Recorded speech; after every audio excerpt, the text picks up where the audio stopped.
রথযাত্রার পরে গৌড়ে পুনঃপ্রত্যাবর্তন করলেন, তখন শিবানন্দের কাছে এসে রঘুনাথ দাসের পিতা গোবর্ধন দাস তিনি লোক পাঠিয়ে সংবাদ পেলেন যে শ্রীমন মহাপ্রভুর কাছে রঘুনাথ দাস রয়েছেন এবং তার যে দিনচর্যা কি রূপে করে বৈরাগ্যের সঙ্গে জীবনযাপন করছেন, এই সমস্ত কথা যখন শুনতে পেলেন শিবানন্দ সেনের মাধ্যমে, তখন কিছু লোক এবং টাকা পয়সা দিয়ে রঘুনাথের জন্য সেই শিবানন্দের কাছে পাঠালেন। শিবানন্দ সেন সেই লোকদেরকে তখন তো যখন শিবানন্দ সেন এই রূপে সেই সমস্ত গোবর্ধন দাসের প্রেরিত দূতকে কিছুদিনের জন্য শান্ত রাখলেন এবং বললেন যে পুনরায় যখন আমরা রথযাত্রা কালে যাব তখন আমাদের সঙ্গে গেলে তখন রঘুনাথের সঙ্গে দেখা পাওয়া যাবে। এই সমস্ত লীলা কবি কর্ণপুর তিনি তার স্বরচিত যে নাটক চৈতন্য চন্দ্রোদয় সে বর্ণন করেছেন। প্রসঙ্গত এখানে সেটা উল্লেখ করা হয়েছে। 263 নম্বর শ্লোক। আচার্য যদুনন্দন সুমধুর শ্রী বাসুদেব প্রিয় তৎ শিষ্য রঘুনাথ ইতি অধিগুণ প্রাণাধিক মাতৃশাম শ্রীচৈতন্য কৃপাতি স্নিগ্ধ স্বরূপানুগ। শিবানন্দ সেন যে বলেছিলেন, কবি কর্ণপুর তিনি তার স্বরচিত চৈতন্য চন্দ্রোদয় নাটকে এই লীলাটি বর্ণন করছেন। বলছেন, কাঞ্চন পল্লী নিবাসী শ্রী বাসুদেব দত্তের প্রিয় পাত্র অতি সুমধুর মূর্তি শ্রী যদুনন্দন আচার্য তাহার শিষ্যই রঘুনাথ দাস।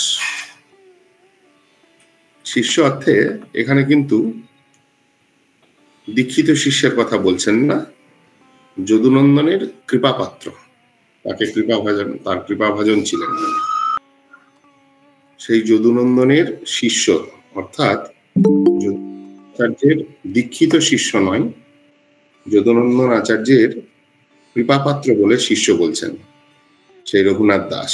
তাহার গুণে তিনি আমাদের সকলেরই প্রাণাধিক বস্তু এবং তিনি শ্রী চৈতন্যের কৃপা অতিশয় দ্বারা সতত স্নিগ্ধ। তাহার গুণে বলতে সেই রঘুনাথ দাস গোস্বামীর গুণে। কথাটি বলছেন কে না, শিবানন্দ সেন।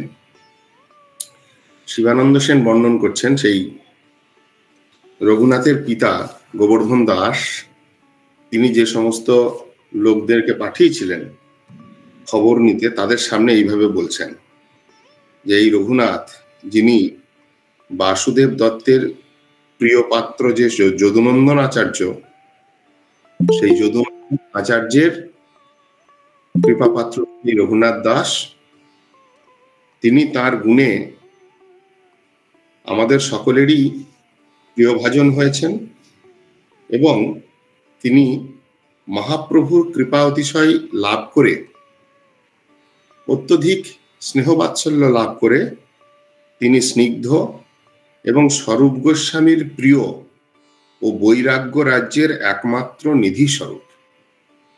কত সুন্দর রঘুনাথের গুণের বর্ণন করছেন। পরিচয় দিলেন তিনি কে, তার পিতার পরিচয় দিলেন না, পারমার্থিক পরিচয় দিচ্ছেন। বাসুদেব দত্তের কৃপাপাত্র যদুনন্দন আচার্য তার শিষ্য রূপে বা তার কৃপাভাজন রূপে হচ্ছেন রঘুনাথ দাস, এবং তিনি শুধু তারই কৃপাপাত্র নন, যত মহাপ্রভুর পার্ষদ সকলেই তাকে বড় ভালোবাসেন। তার এত সুন্দর গুণ, এত সুন্দর সৌম্য মূর্তি, এত সুন্দর তার বৈষ্ণবীয় ব্যবহার, শুধু বৈষ্ণবগণ তাকে প্রীত হন তা নয়, মহাপ্রভুর প্রীতি তিনি লাভ করেছেন এবং তার পরিণাম বশে মহাপ্রভুর প্রীতির দ্বারা অভিষিক্ত হয়েছেন বলে তিনি স্নিগ্ধ স্বভাব সম্পন্ন। তিনি নিত্য সিদ্ধ জনের মতো তার স্বভাব, আর সেই কারণে মহাপ্রভুর যে সবচেয়ে অন্তরঙ্গ জন স্বরূপ গোস্বামী, তারও তিনি প্রিয়তা লাভ করতে পেরেছেন। আর তার সঙ্গে বললেন বৈরাগ্য রাজ্যের একমাত্র নিধি, অর্থাৎ ভগবানের প্রণাম মহারাজ। ভগবানের যে ভগবত্তার মধ্যে দেখুন, ভগবান শব্দে আমরা কি জানি? যিনি ষড়ৈশ্বর্য পূর্ণ। ভগ এই শব্দে ঐশ্বর্য, আর মতু প্রত্যয়, অর্থাৎ মতু প্রত্যয় বান, ভগবান, যার মধ্যে ষড়বিধ ঐশ্বর্য রয়েছে, তিনি হচ্ছেন ভগবান। ষড়বিধ ঐশ্বর্যে কি কি পড়ছে? সমগ্র যশ, সমগ্র বীর্য, সমগ্র জ্ঞান, সমগ্র বৈরাগ্য এবং সমগ্র শ্রী এবং সমগ্র ঐশ্বর্য। এই হচ্ছে ষড়বিধ ঐশ্বর্য। তাহলে তার মধ্যে দেখুন বৈরাগ্য রয়েছে। বৈরাগ্য ভগবানের একটা সম্পদ। এই জন্য ভগবানের লীলার মধ্যেও তার বিরাট বৈরাগ্যের পরিচয়। যখন তিনি রামচন্দ্র লীলা করছেন, রামচন্দ্র রূপে 14 বছর বনবাস, কোনো সাধারণ ব্যক্তির পক্ষে এরকম সম্ভব না। তিনি ভগবান হয়ে এত বড় বৈরাগ্য লীলা প্রকট করছেন। আবার যখন কৃষ্ণের লীলা করছেন, কৃষ্ণ স্বরূপ তিনি নিজে প্রকট হয়ে লীলা করছেন, তখনও তিনি ব্রজবাসীদেরকে ত্যাগ করে 3 দিনের জন্য গেলেন। ব্রজবাসীদেরকে ত্যাগ করা তার পক্ষে সম্ভব নয়, কিন্তু লীলা পুষ্টির কারণে, প্রেমের বিপ্রলম্ভ প্রেমের আস্বাদন করবার অভিপ্রায়ে তিনি কি করলেন? ব্রজের থেকে বাহ্যিকভাবে তিনি সরে গেলেন প্রায় 100 বছর। যেদিন থেকে ব্রজ ত্যাগ করেছেন আর তারপরে কুরুক্ষেত্রে ব্রজবাসীদের সঙ্গে যে মিলন হলো, এর মধ্যেখানে সময়টা প্রায় 100 বছর শাস্ত্রে বর্ণন রয়েছে।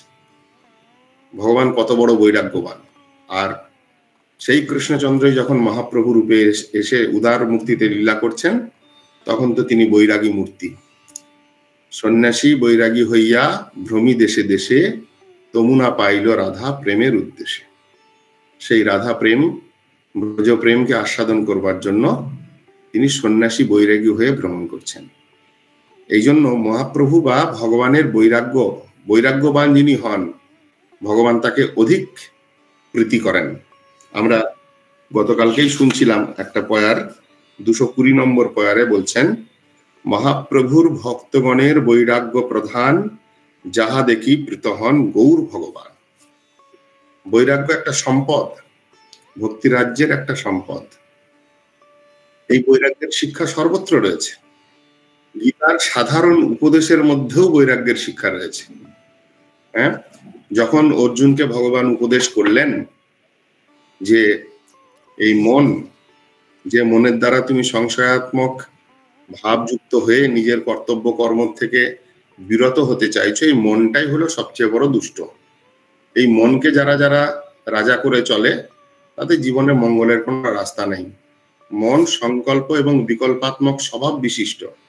এখনই সংকল্প করবে ভজন করব, তখনই তার বিকল্প ভাব এসে যাবে, ভজন থেকে মনটা সরে চলে যাবে।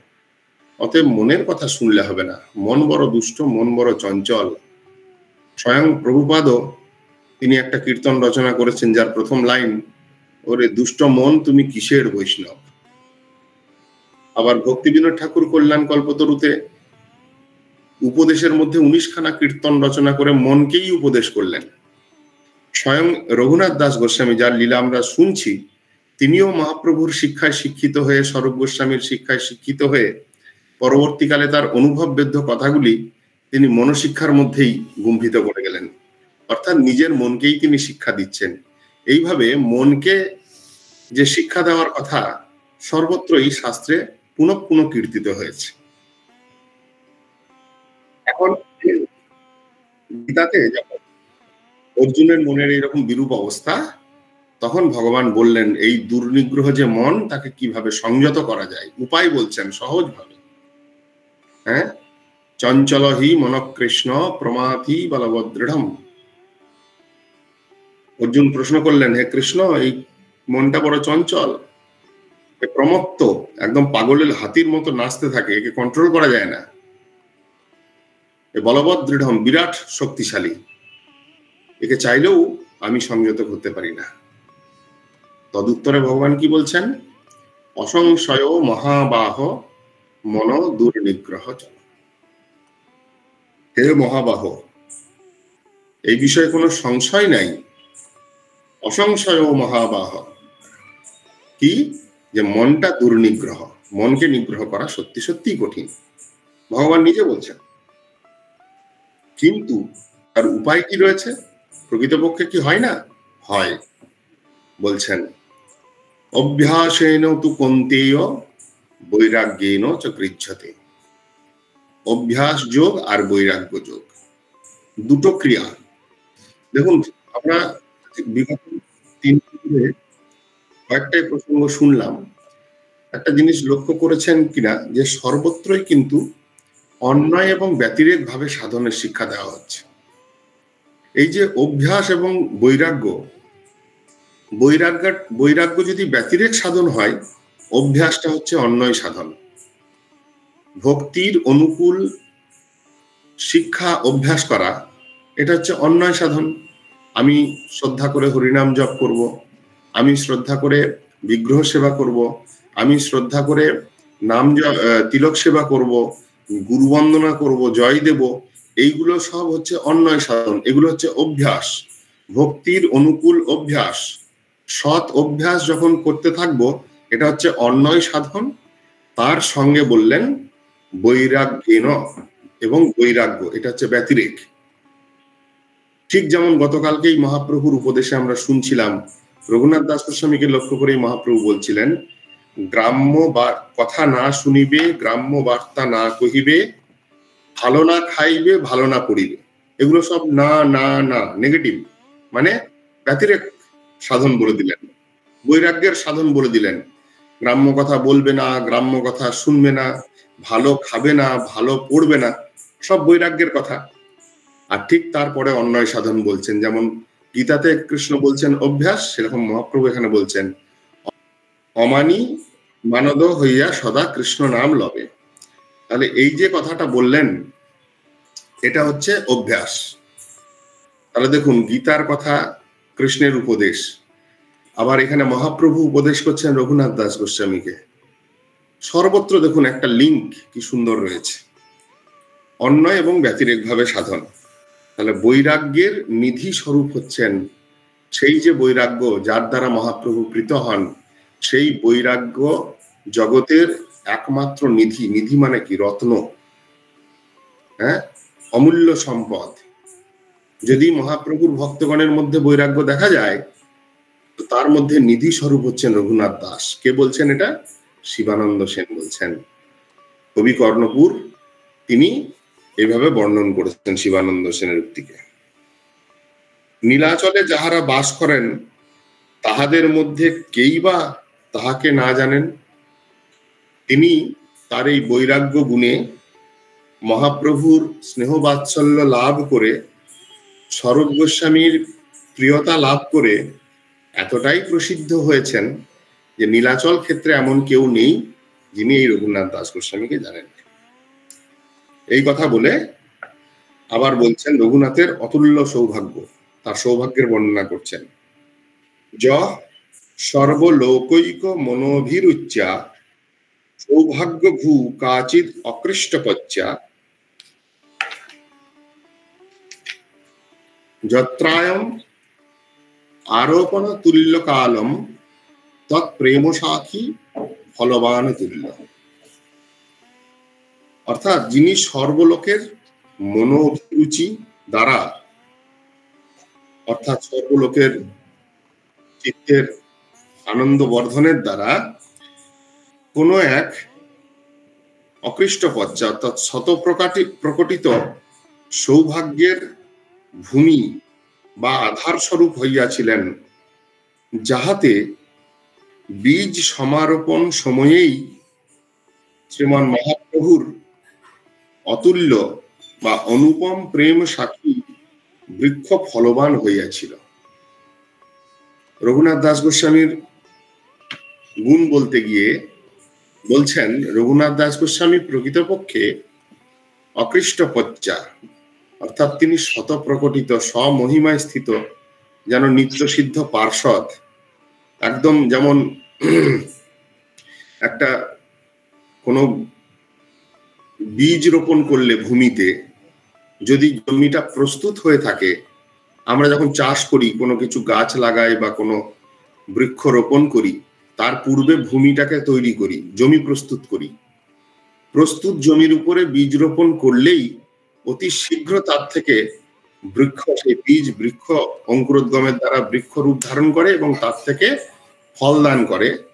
সেই রকম রঘুনাথ দাস গোস্বামী ছিলেন। রঘুনাথ দাস গোস্বামী হচ্ছেন একটা প্রস্তুত জমি, শতপ্রকটিত নিত্যসিদ্ধ পার্ষদ। সেই নিত্যসিদ্ধ পার্ষদের হৃদয় ক্ষেত্রে মহাপ্রভু যখন বীজ সমারোপণ করলেন, অর্থাৎ প্রেম ভক্তির বীজ তার হৃদয়তে অর্পণ করলেন, তৎক্ষণাৎ যেন তার হৃদয় থেকে সেই প্রেম সাক্ষীরূপ বৃক্ষ ফলবান হয়ে প্রকটিত হল। অর্থাৎ রঘুনাথ দাস গোস্বামী মহাপ্রভুর সংস্পর্শে আসা মাত্রই মহাপ্রভু যেমন তাকে স্নেহ করলেন, আর সেই স্নেহকে ধারণ করে তিনি যা প্রকট, তার যে ভাবে বা তার আচরণে যে লীলাগুলো প্রকট হতে লাগলো, দেখে মনে হলো তার হৃদয়তে স্বতঃসিদ্ধ প্রেম ছিল। মহাপ্রভুর সংস্পর্শেই সেই প্রেমটা প্রকাশ হয়ে গেল। এইভাবে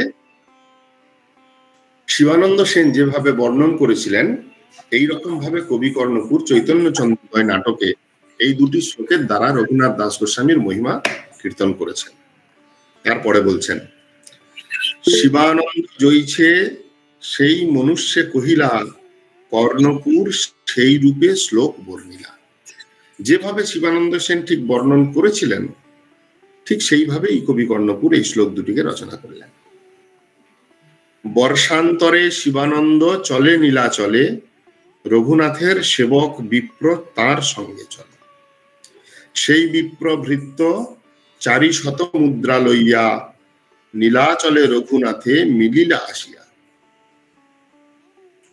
যখন এই রূপে সময় অতিক্রান্ত হয়ে ঠিক রথযাত্রার পূর্ব মুহূর্তে এলো, যে সময়ে গৌড়ীয় ভক্তগণ সকলে মিলিত হয়ে রথযাত্রা উপলক্ষে নীলাচল ক্ষেত্রে যান মহাপ্রভুর কাছে, সেই সময় শিবানন্দ সেনের সঙ্গে রঘুনাথের সেবক, তার পিতা প্রদত্ত সেই 400 স্বর্ণমুদ্রা, 2 জন ভৃত্য এবং 1 জন ব্রাহ্মণ, এরাও মহাপ্রভুর কাছে গেলেন, যেতে শুরু করলেন সেই রঘুনাথের সেবার জন্য। যখন তারা পৌঁছলেন, তারপরে বলছেন, রঘুনাথ দাস অঙ্গীকার না করিল, দ্রব্য লইয়া 2 জন তাহাই রহিল।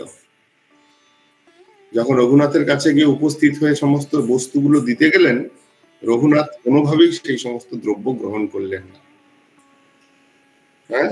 কারণ তিনি এখন ত্যাগী, তিনি এখন বৈরাগী, তিনি এখন মহাপ্রভুর সেবক।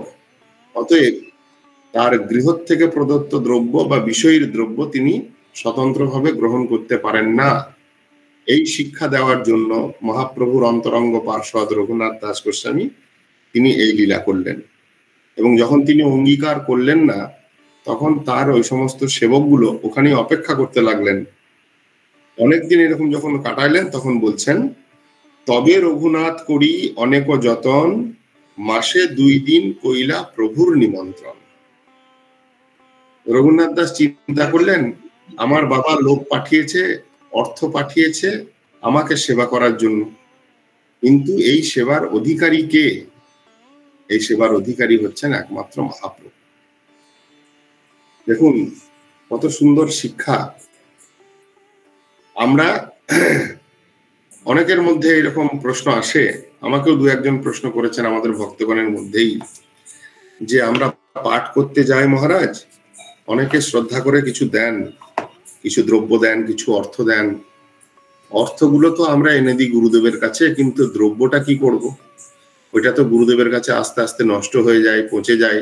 তাহলে ওইগুলো কি আমরা আমাদের বাড়িতে সেবা লাগিয়ে, ভোগ লাগিয়ে আমাদের লাগাতে পারি? রঘুনাথের এই শিক্ষাটা ভালো করে অনুভব করার প্রয়াস করুন। যখন রঘুনাথের পিতা রঘুনাথের সেবার জন্য কিছু পাঠালেন, রঘুনাথ চিন্তা করলেন যেহেতু তিনি মহাপ্রভুর চরণে সমর্পণ করেছেন, অতএব সবকিছুর ভোক্তা হলেন মহাপ্রভু স্বয়ং। একবার যার কাছে মাথা নত হয় তিনিই হচ্ছেন আমার মালিক, তিনিই হলেন আমার প্রভু, তিনিই হলেন আমার ভোক্তা। অতএব আমার বলে যা কিছু আসবে সবটারই অধিকার তার পূর্বে, সর্বাগ্রে তিনি তার অধিকারী, তার প্রসাদ রূপে আমি গ্রহণ করতে পারি। নচেত যদি আমি অগ্রভাগ গ্রহণ করতে যাই বা তার অধিকারকে খর্ব করি, এটা মহৎ অপরাধ হয়। এই জন্য রঘুনাথ দাস গোস্বামী পাদ তিনি কি করলেন, তার পিতার প্রেরিত সেই সমস্ত দ্রব্য, সেই সমস্ত অর্থ তিনি নিজে কোনোটাই স্বীকার করলেন না প্রথমত। তারপরেও যখন তারা অপেক্ষা করতে লাগলো যে কখন রঘুনাথ স্বীকার করবেন, ততদিন পর্যন্ত অপেক্ষা করি সেই ভৃত্য সকল, তখন রঘুনাথ বুদ্ধি লাগালেন। তিনি কি করলেন, পাঠিয়েছিলেন 400 স্বর্ণ মুদ্রা, কিন্তু তার থেকে 1 মাসের মধ্যে মহাপ্রভুকে 2 দিন নিমন্ত্রণ করলেন সেবা দিবেন বলে, এবং সেই নিমন্ত্রণ করে যেটুকু খরচা প্রয়োজন রঘুনাথ দাস গোস্বামী সেইটুকুই গ্রহণ করলেন। কতটুকু গ্রহণ করেছেন দেখুন, তারপরে বলছে, 2 নিমন্ত্রণে লাগে কৌড়ি অষ্টপন, ব্রাহ্মণ ভৃত্য ঠাঁই করেন এতেক গ্রহণ। 2 দিন নিমন্ত্রণ করেছিলেন এবং সেই নিমন্ত্রণের খরচ স্বরূপে অষ্টপন কৌড়ি। অষ্টপন মানে কত, এইখানে দেখুন অনুভাষ্যে প্রভুপাদ ব্যাখ্যা করেছেন 270-এ, 640 কড়া কড়ি, অর্থাৎ 8 আনা, মানে আমাদের হিসাবে 8 আনা। অষ্টপন 8 আনা মানে 50 পয়সা, অর্থাৎ একদিনের ভিক্ষা, একদিনের নিমন্ত্রণের খরচ হচ্ছে 4 আনা 25 পয়সা। সেই 25 পয়সা এবং আরেক দিনের 25 পয়সা, অর্থাৎ 50 পয়সা 400 মুদ্রার মধ্যে থেকে, 400 মুদ্রার থেকে তিনি 2 দিন মহাপ্রভুকে মাসে নিমন্ত্রণ করে ভোজন করালেন এবং তার যেটুকু খরচ সেই খরচটা গ্রহণ করে নিলেন ব্রাহ্মণের কাছ থেকে, তার বাড়ির থেকে যেটা এসেছিল। এই মতো নিমন্ত্রণ বর্ষ 2 কইলা, পাছে রঘুনাথ নিমন্ত্রণ ছাড়ি দিলা। এইভাবে মাসে 2 দিন করে নিমন্ত্রণ করে প্রভুকে প্রসাদ সেবা করাচ্ছিলেন। এইরকম ভাবে 2 বর্ষ গেল। 2 বর্ষ যাওয়ার পরে প্রভুকে আর নিমন্ত্রণ করা বন্ধ করে দিলেন। মাস 2 যবে রঘুনাথ না করে নিমন্ত্রণ, স্বরূপে পুছিলা তবে শচিরনন্দন, রঘু কেনে আমায় নিমন্ত্রণ ছাড়ি দিল, স্বরূপ কহে মনে কিছু বিচার করিল। এখন 2 বছর ধরে মহাপ্রভুকে এইভাবে সেবা করবার পরে হঠাৎ রঘুনাথ দাস গোস্বামী সেই নিমন্ত্রণটাও বন্ধ করে দিল। যখন 2 মাস অতিক্রান্ত হলো, নিমন্ত্রণ আসছে না, মহাপ্রভু একদিন হঠাৎ স্বরূপ দামোদরকে প্রশ্ন করলেন, কি ব্যাপার স্বরূপ দামোদর, রঘুনাথ যে আমায় নিমন্ত্রণ করছিল, তো হঠাৎ এই নিমন্ত্রণ বন্ধ করলো কেন? তার উত্তরে স্বরূপ বলছে, নিশ্চয়ই মনে কিছু বিচার করেছে। কি কারণ দেখছে? বলছেন, বিষয়ীর দ্রব্য লইয়া করি নিমন্ত্রণ, প্রসন্ন না হয় ইহাই জানি প্রভুর মন। এই দরজাটা বন্ধ করতে পারছো না, এখানে ক্লাস হচ্ছে, ডিস্টার্ব হচ্ছে।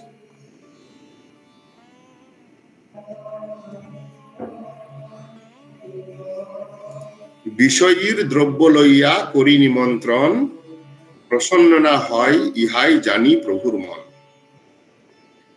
স্বরূপ গোস্বামী, যিনি রঘুনাথের শিক্ষা গুরু রূপে ছিলেন, তিনি প্রভুকে বলছেন রঘুনাথের চিত্তের ভাব, যে তিনি তো সর্বক্ষণ তাকে গাইড করছেন, প্রাকৃত বিষয়কে শিক্ষা দিচ্ছেন।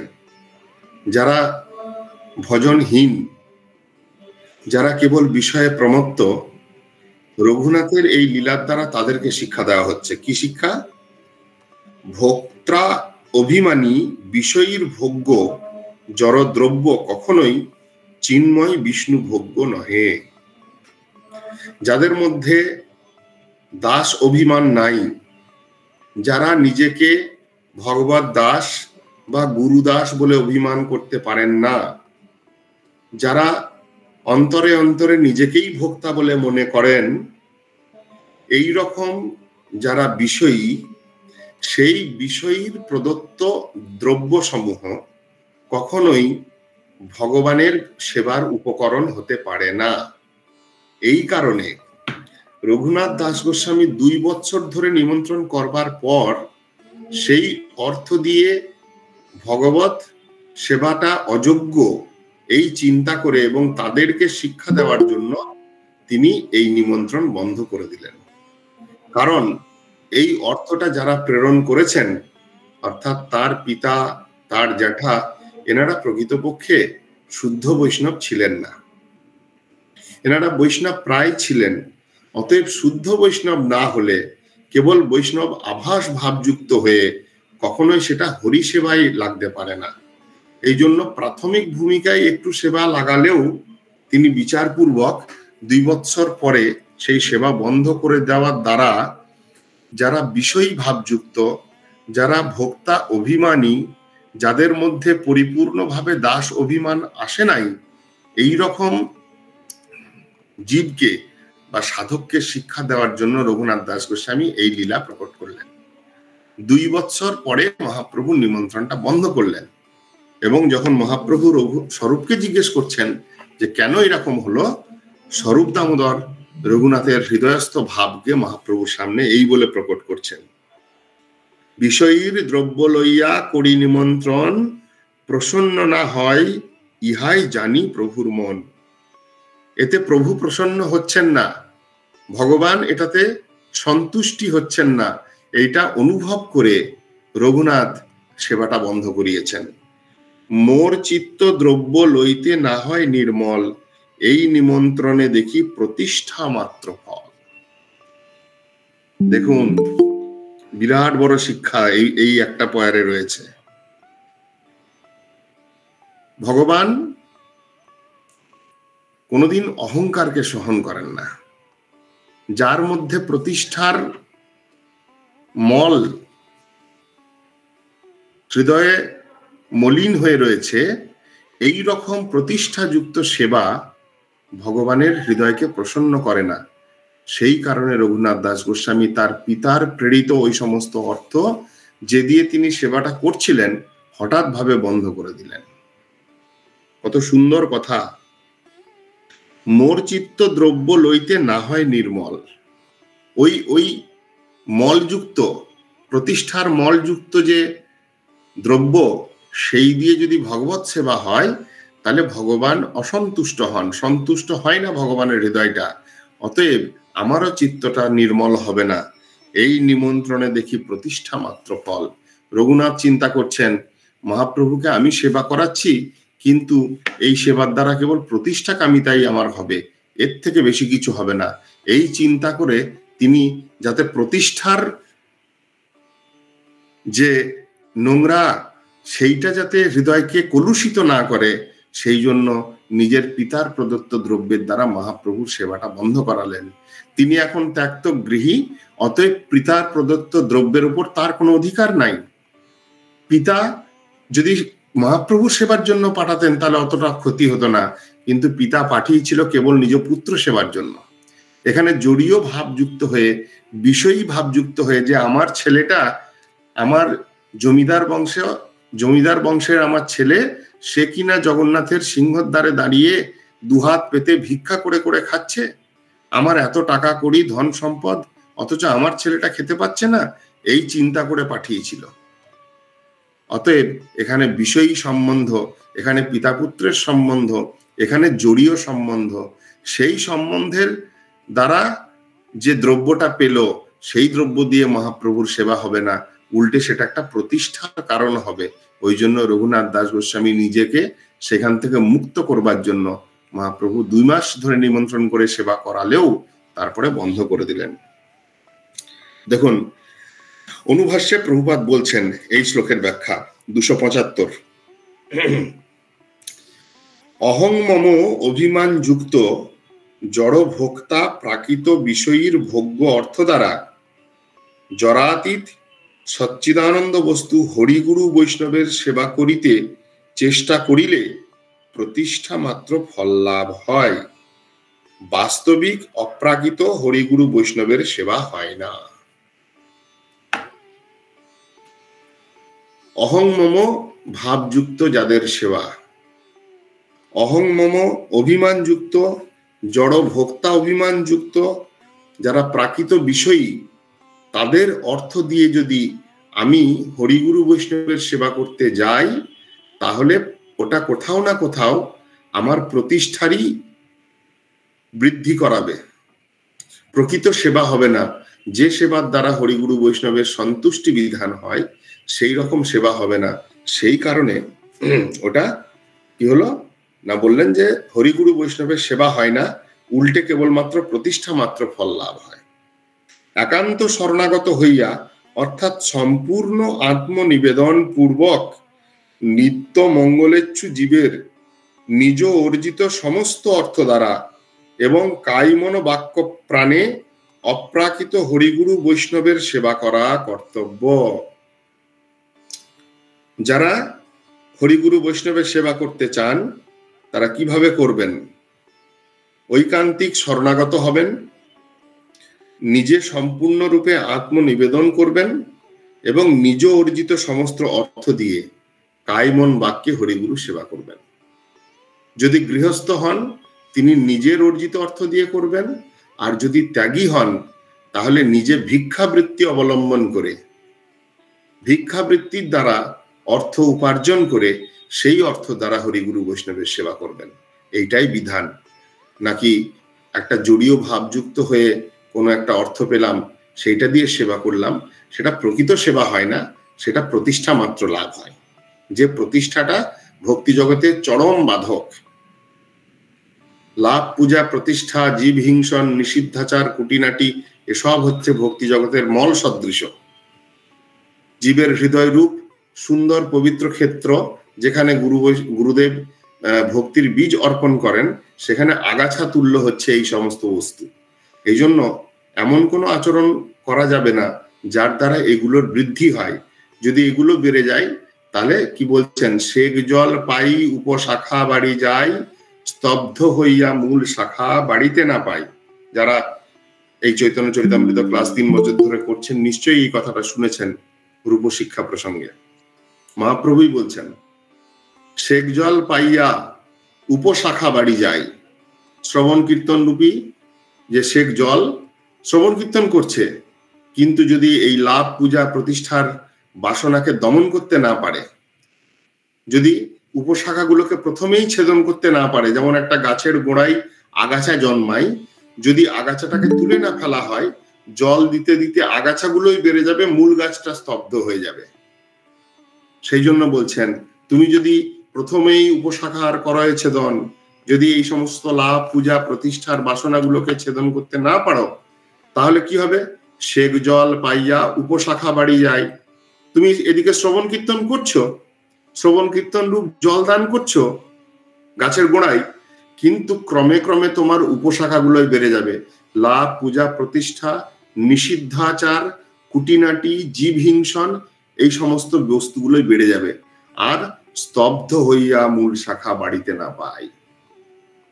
মূল শাখা অর্থাৎ গুরুদেব প্রদত্ত যে ভক্তি বীজ যেটা হৃদয়ে দিলেন, সেই মূল শাখাটা, ভক্তির বীজ যেটা উঠতে শুরু করেছিল, ওটা স্তব্ধীকৃত হয়ে যাবে, আটকে যাবে, ওটা বাড়তে পারবে না। মহাপ্রভু সাবধান করেছেন রূপ গোস্বামী পাদকে সামনে রেখে। এখন রঘুনাথ দাস গোস্বামী প্রসঙ্গে ওই একই কথা বলছেন। রঘুনাথ দাস গোস্বামী কেন বন্ধ করে দিলেন সেবাটা? ওই রকম সেবা বিষয়ী ভাবযুক্ত হয়ে যে অর্থ প্রদান করেছেন, সেইটা দিয়ে ভগবত সেবা করালে রঘুনাথের মধ্যেই প্রতিষ্ঠার নোংরা প্রকাশিত হয়ে যাবে। তাই রঘুনাথ দাস গোস্বামী ওইটাকে বাদ দিলেন। তিনি নিজার্জিত, নিজে ভিক্ষাপ করে যদি কিছু উপার্জন করেন, সেই দিয়ে মহাপ্রভুর সেবা করবেন, সেইটা অধিক স্বচ্ছ, সেটা অধিক নির্মল, এবং তার দ্বারাই মহাপ্রভুর হৃদয়ের প্রসন্নতা হবে। নাকি তার প্রদত্ত অর্থের দ্বারা তার মহাপ্রভুর প্রসন্নতা হবে, এইটা চিন্তা করলেন। এর দ্বারা মহাপ্রভু অসন্তুষ্ট হবেন। এই কারণে 2 বছর ধরে সেবা করবার পরেও তিনি কি করলেন না, মহাপ্রভুর সেবাকে স্তব্ধ করালেন। মহাপ্রভু অন্তর্যামী, তিনি সব জানেন, তথাপিও এই সমস্ত লীলা করে প্রশ্ন করে এই সমস্ত সিদ্ধান্তকে প্রকাশ করে গেলেন আমাদের মতো যারা ভবিষ্যতে আমরা যারা এই সমস্ত সাধক এসেছি, কিভাবে শুদ্ধভাবে হরিভজন হয়, গৌড়ীয় দর্শনটা কি, এই সমস্ত লীলার দ্বারা মহাপ্রভু প্রকাশ করছেন, স্বরূপ দামোদরের মুখ দিয়ে বলাচ্ছেন। উপরোধে প্রভু মোর মানেন নিমন্ত্রণ, না মানিলে দুঃখী হইবেক মূর্খ জন। হ্যাঁ, হরে কৃষ্ণ মহারাজ। বলছি যে ওইখানে বলছেন যে নিজের উপার্জন অর্থ, কিন্তু আমরা যারা মহিলা তারা বাড়িতে আমরা উপার্জন করি না। আমরা হয় আমার স্বামীদের বা শ্বশুরমশাই বা বাবা মা আমাদেরকে নিজেদের ধরো কিছু কেনার জন্য দিল বা আমাদের খরচার জন্য দেয়, সেটাই আমরা হরিগুরু বৈষ্ণব সেবা দিই। তাহলে সেই সেবাটা কি ঠিকঠাক সেবা হয় না? হ্যাঁ, সেটাই ঠিক প্রশ্নটা সেবা। এটাই, সেটাই ঠিক সেবা। যারা মহিলা রয়েছেন, যারা উপার্জন করছেন না, তারা স্বামী অথবা পুত্রের অধীনস্থ হয়ে রয়েছেন, তাদের পুত্র বা স্বামী যে অর্থটা দেবেন সেটাই নিজের অর্জিত অর্থ, ওটা কোনো আলাদা নয়। কিন্তু এখানে যে প্রসঙ্গটা আসছে যে দুটো কথা, একটা হচ্ছে বিষয়ী ভাবযুক্ত হয়ে অর্থ প্রদান, দাস ভাব নাই, ভোক্তা অভিমান রয়েছে, অহংকার রয়েছে, সেই অর্থ দ্বারা হরিগুরু বৈষ্ণব সেবা করা উচিত না। যদি করা যায়, ওই যিনি দান করেছেন প্রতিষ্ঠাকামী হয়ে, সেই প্রতিষ্ঠাকামিতাটা আমার মধ্যে প্রবেশ করে যাবে। এখানে এই সূক্ষ্ম বিচারটা রয়েছে, খুব ভালো করে বুঝতে হবে। এই জায়গাটা অনেক শিক্ষার বিষয়। এবং পরের যেটা আমি বলতে যাচ্ছিলাম, আপনি প্রশ্ন করে বসলেন, যেটা এখনই বললেন পরের পয়ারে, যে উপরোধে প্রভু মোর মানেন নিমন্ত্রণ, না মানিলে দুঃখী হইবেক মূর্খজন। এখন প্রশ্ন হতে পারে, তাহলে 2 বছর কেন নিমন্ত্রণ করলেন, আর মহাপ্রভুই বা কেন 2 বছর ধরে স্বীকার করলেন? ওইটাই এর পরের কথা বলছেন, যে আমি তো মূর্খ, আমি বুঝতে পারবো না তত্ত্বটা, আমি নিমন্ত্রণ করছি আর মহাপ্রভু যদি না আসে তাহলে আমার মনটা দুঃখী হয়ে যাবে। আমি যেহেতু মূর্খ, অতএব এটা অসিদ্ধান্তপূর্ণ হলেও আমার প্রতি কৃপা করার জন্যই মহাপ্রভু স্বীকার করেছেন। এতে মহাপ্রভুর হৃদয়ে সন্তোষ ছিল না, কিন্তু আমি যদি সেইটাকে বুঝতে না পেরে কন্টিনিউ করি, তাতে সেবার বিঘ্ন হবে। এতদিনে তিনি বুঝতে পেরেছেন, তাই তিনি বন্ধ করিয়েছেন। এটা আরো ইম্পর্টেন্ট কথা। অনেকের মনে প্রশ্ন আসতে পারে যে তাহলে মহাপ্রভু 2 বছর কেন গ্রহণ করলেন? সেই উত্তরটা এখানে দিয়ে দিচ্ছেন। দেখুন, লেখা আছে, বালিশের নিত্য মঙ্গলার্থ ঈশ্বরের অমন্দ উদয় দয়া। অনেক ক্ষেত্রে গুরু বৈষ্ণব কিছু কিছু সিদ্ধান্ত নেন যেটা দেখতে সিদ্ধান্ত বিরুদ্ধ, তথাপি নেন। কেন নেন? অনেক সময় বিষয়ের অন্য স্বীকার করছেন, অনেক সময় যেন মনে হচ্ছে সিদ্ধান্তের সাথে কম্প্রোমাইজ করছেন। এইটা কেবলমাত্র কোনো কোনো বিশেষ ক্ষেত্রে, যখন গুরু বৈষ্ণবের হৃদয়টা অত্যধিক দয়াদ্র হয়, যে এর তো উদ্ধারের আর কোনো রাস্তা নাই, অন্তত পক্ষে আমি যদি একটু কৃপা করি, সেই রকম গুরুদেব বা অধিকারী বৈষ্ণবের হৃদয় থেকে এটা জাত হয়। এই রকম বললেন মহাপ্রভু, এই জন্য কৃপা করে 2 বছর আমার কাছে সেবা নিলেন, না হলে এটাও তিনি নিতেন না, এটা নেওয়া চলে না। তিনি আমাকে মূর্খ দেখে আমার প্রতি কৃপা করে এটা করেছেন। এত বিচারিয়া নিমন্ত্রণ ছাড়ি দিল, শুনি মহাপ্রভু হাসি বলিতে লাগিল। দেখুন, এতদিন মহাপ্রভু কিছুই বলেন নাই, চুপচাপ গ্রহণ করেছেন, কিন্তু যখন এই সমস্ত বিচারগুলো স্বরূপের মুখ থেকে বেরোলো, স্বরূপ গোস্বামী বললেন, রঘুনাথের হৃদয়ের ভাবটা বললেন, তিনি তো তার শিক্ষাগুরু, অতএব শিষ্যের হৃদয়ের ভাবটা মহাপ্রভুর কাছে, ভগবানের কাছে প্রকট করলেন। এইসবগুলো সব শুনে মহাপ্রভু সত্য সত্যই হৃদয় থেকে সন্তুষ্ট হলেন এবং সন্তুষ্ট হয়ে হেসে হেসে বলতে লাগলেন, বিষয়ীর অন্ন খাইলে মলিন হয় মন, মলিন মন হইলে নহে কৃষ্ণের স্মরণ। এই লাইনটাকে ভালো করে আন্ডারলাইন করবেন, মুখস্থ করবেন, বিরাট ইম্পর্টেন্ট একটা কথা। বিষয়ীর অন্ন খাইলে মলিন হয় মন, মলিন মনে মন হইলে নহে কৃষ্ণের স্মরণ। যখন চিত্তটা মলিনতা, তখন সেই মলিন মনে কৃষ্ণের স্মৃতি হয় না।